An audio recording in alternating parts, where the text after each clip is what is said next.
The interesting thing about polygamy is that when you look at men in the Bible who committed or practiced polygamy, what's interesting is that you don't find any of them committing adultery at all. The Bible says in Luke 16:18, whosoever putteth away his wife and marrieth another committeth adultery.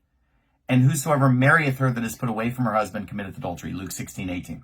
So the Bible specifically says that if I divorce my wife and marry another, then I'm committing adultery. But according to Pastor Jimenez's logic, divorcing your wife and marrying another woman is adultery, but marrying the other woman while you're still married to the first wife is not adultery. Now let the stupid kind of sink in for a second, okay?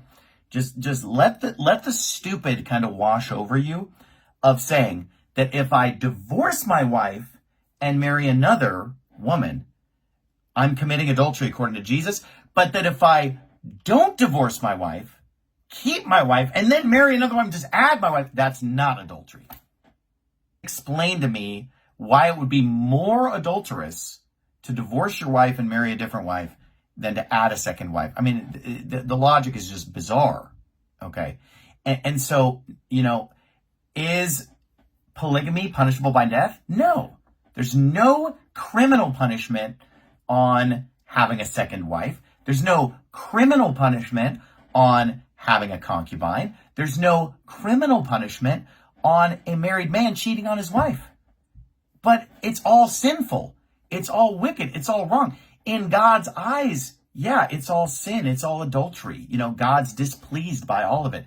God thinks it's wicked if we even look at a woman to commit, to lust after her and commit adultery with her in our heart. God considers that wicked. But that's not the point, is it? The point is what's punishable by death. But for him to sit there and say that, oh, well, polygamy, that's not adultery, but divorcing your wife and marrying another wife is adultery.